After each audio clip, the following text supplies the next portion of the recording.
As leis científicas são enunciados que falam sobre fenômenos que acontecem com certa regularidade, e sua importância ultrapassam a ciência e alcançam todas as áreas do conhecimento humano. Na aula de hoje nós vamos ver 3 dessas leis e como elas afetam a prática, desde recomendações de segurança para mergulhadores, até mesmo a explicação por que um navio com centenas de milhares de toneladas simplesmente não afunda. Meu nome é Fernando Santos e na segunda aula do nosso curso de Bombas e Tubulações nós vamos falar sobre as 3 principais leis da hidrostática: Stevin, Pascal e Arquimedes. Então vamos lá começar?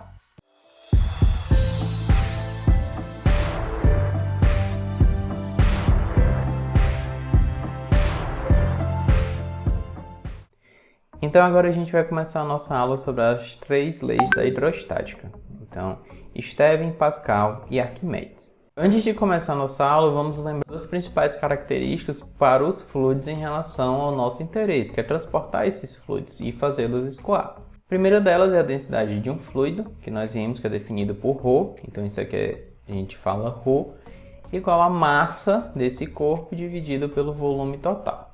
E a gente também viu a viscosidade. A viscosidade é justamente o que? A dificuldade de um fluido escoar, que é variável devido a alguns parâmetros que nós também vimos. E agora a gente vai integrar um pouquinho alguma das áreas, certo? Existe um costume de ensinar as matérias como se elas não se comunicassem, como se matérias diferentes não tivessem uma relação com as outras. E eu não gosto disso, porque eu acho que quanto mais fácil nós virmos o quadro geral, mais fácil é de aprender. E agora a gente vai misturar um pouquinho a nossa mecânica clássica. E a mecânica clássica, um dos pontos mais importantes dela são as 3 leis de Newton. E a segunda lei de Newton, ela diz o quê? Que força é igual a massa vezes a aceleração. Quando eu estou falando de uma força devido a um campo gravitacional, eu tenho uma força específica chamada de quê? De peso. Então, peso ele é igual a massa, por ser uma força, vezes uma aceleração. Mas no peso, essa aceleração específica, que é o que? É justamente a gravidade.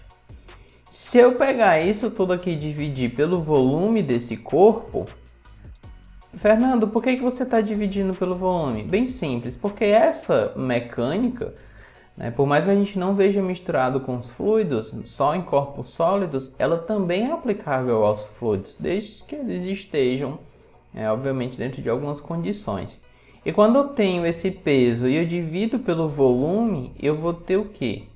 Eu vou ter o peso sobre o volume de um lado, que eu chamei de VT, e do outro, eu me lembro que o quê? A massa sobre o volume é justamente a massa específica, que é o ρ. Então, ρ vezes G. Se a massa sobre o volume é a massa específica, o peso sobre o volume ele é o peso específico e vai ser representado por gama. Então, gama é igual a ρ vezes G. Olha só como parece. Peso é igual a massa vezes a gravidade. Peso específico é igual a massa específica vezes a gravidade. Essa aqui é justamente a minha definição de gama. Gama é definido por ρ vezes G. E agora sim a gente vai falar sobre as 3 leis da mecânica dos fluidos que vão nos ajudar a entender vários processos. Então tem a lei de Stevin, a lei de Pascal e a lei de Arquimedes. A lei de Arquimedes muitas vezes é chamada de princípio. O que importa é sobre o que ela fala, o enunciado dela. Então vamos começar agora com a lei de Stevin. Considere o seguinte caso. Então imagine uma pilha de livros em que eu queira avaliar a pressão sobre esses livros. Então quando eu pego esse meu primeiro livro, certo? Ele tem um determinado peso, que eu vou chamar de P1. Quando eu tiver o meu segundo livro, que é o meu que tem um peso 2, e o meu terceiro livro que tem um peso 3, e assim sucessivamente, o que vai acontecer? No meu livro 2, eu tenho o peso do 1 sobre ele. Na parte do livro 3, eu tenho o peso do primeiro livro e o peso do segundo. No meu próximo livro, vou ter o peso do primeiro, o peso do segundo e o peso do terceiro. E assim eu vou sucessivamente. à medida que eu vou descendo em relação aos livros, o que está acontecendo com a força, a pressão em cima dele está aumentando. Então, se eu fosse desenhar, eu teria o quê? Que eu tenho uma pressão inicial em cima desse meu primeiro livro, essa pressão vem, daqui a pouco vai ficar mais claro que vem de uma pressão ambiente, e que à medida que eu vou descendo na minha pilha de livros, a minha pressão vai aumentando. Agora imagine que eu adicione uma força no meu primeiro livro, que eu comece a pressionar, eu coloco minha mão e começo a empurrar para baixo. Acontece que quando eu pressionar o primeiro livro para baixo, todos os outros livros também vão ser pressionados para baixo, aumentando assim a pressão de cada um deles. Pois bem, isso é a lei de Stevin. Se a gente tirar essa parte de livros e dizer que são as partículas do meu fluido, principalmente do meu líquido, eu tenho a lei de Stevin. E o que ela quer dizer? A pressão de um líquido em repouso, gente, repouso, tá? Em movimento, a gente tem que avaliar de uma forma diferente. Aumenta proporcionalmente a profundidade. E esse aumento é justamente o peso específico que a gente viu anteriormente. Então, à medida que ele vai aumentando a profundidade, a pressão vai aumentando, que é devido ao peso específico. No caso anterior, era devido ao peso do livro, agora é devido ao peso dessa coluna d'água. Lembrando sempre que a gente está falando se o fluido estiver em repouso, ok? Então, matematicamente falando, a pressão de um ponto Y vai ser igual à pressão atmosférica mais o peso específico vezes a altura. Essa altura é a profundidade desse ponto Y. Nessa pressão atmosférica, o que importa não é ser a pressão atmosférica, pode ser qualquer pressão, é justamente a pressão que estiver fora do recipiente. Se você quiser praticar, então eu tenho aqui duas questões, certo? Eu vou colocar a resposta dessas questões no primeiro comentário. E também vou colocar um link de um vídeo de eu fazendo as questões dessa aula de hoje. Eu não fiz no mesmo tempo para que a aula não ficasse muito grande. E para quem quiser só ver o conteúdo sem praticar em atividades, basta ver esse vídeo. Quem quiser fazer as questões, então pode ir para o vídeo que eu vou deixar o link, ok? Então, quais são os resultados dessa lei de Stevin? Por que é importante saber dessa lei? O primeiro ponto é que quando eu tenho uma determinada quantidade de água, então imagine isso aqui que é uma caixa d'água. E essa caixa d'água, obviamente, vai estar o quê? Submetida a um campo gravitacional. Então, cada partícula dessa caixa d'água vai ter o seu peso. E esse peso vai o quê? Vai criar pressões diferentes, em que a pressão no meu ponto inicial, no meu ponto zero, vai ser o quê? Bem menor do que essa pressão em o meu ponto final, lá embaixo. Uma outra implicação é que, se eu quiser saber a pressão absoluta de B, basta eu saber a pressão absoluta de A e a pressão manométrica de A e B. O que é a pressão manométrica? A pressão manométrica é igual a uma pressão de referência.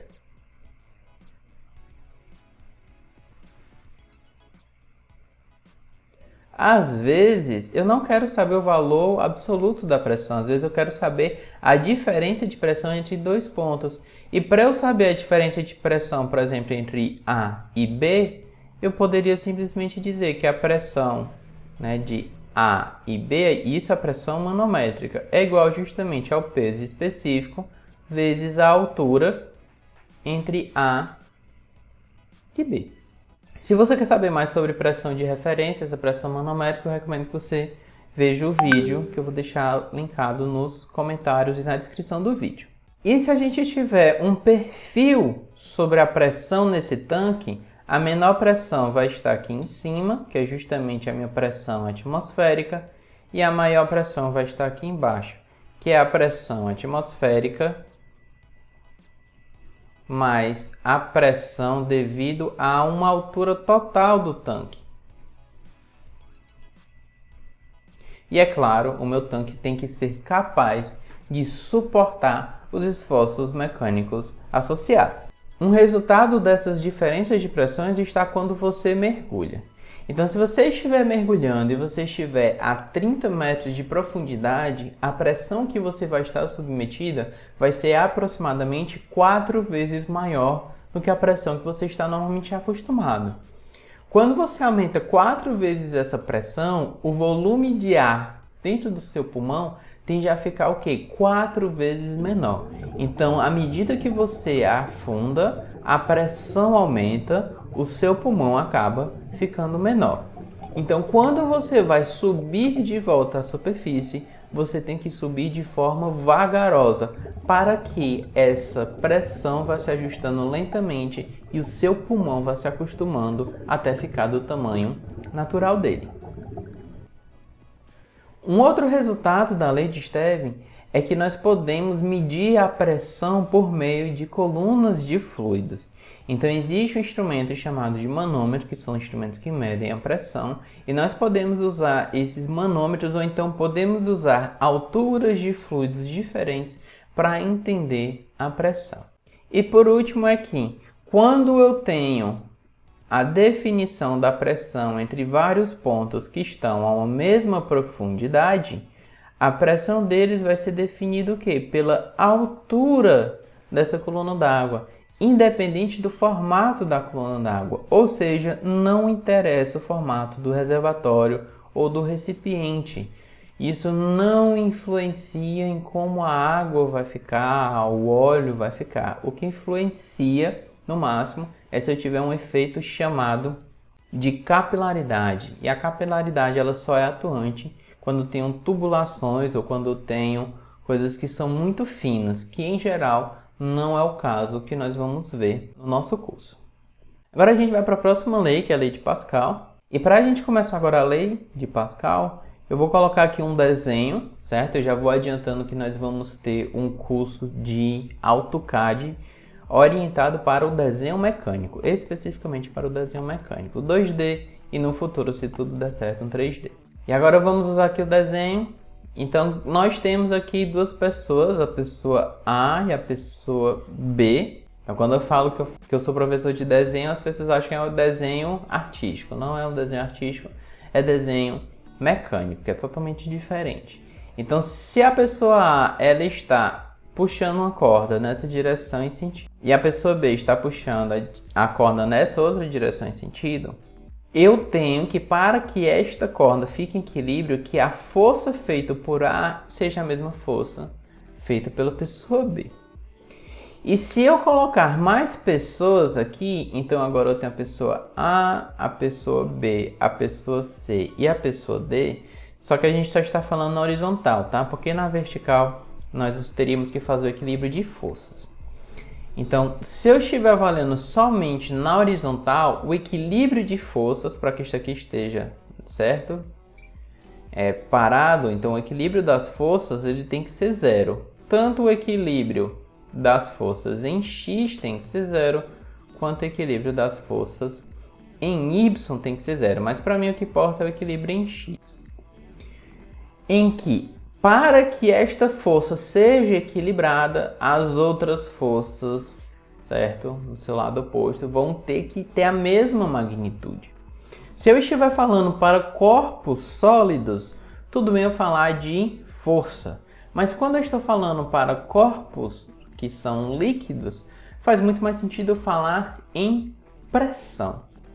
Então, a lei de Pascal diz que a pressão aplicada em qualquer ponto de um fluido em repouso transmite-se a todos os pontos do fluido. Professor, não entendi. Então vamos aqui.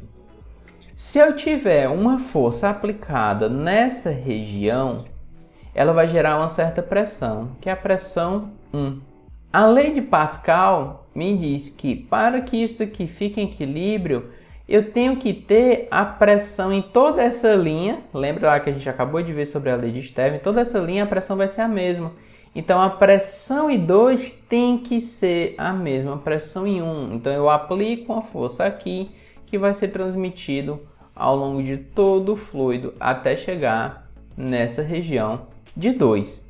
E isso é muito vantajoso, porque eu posso justamente amplificar a minha força. Porque o que interessa são as pressões. E se eu tiver áreas diferentes, para que eu tenha a mesma pressão, eu vou ter que ter forças diferentes.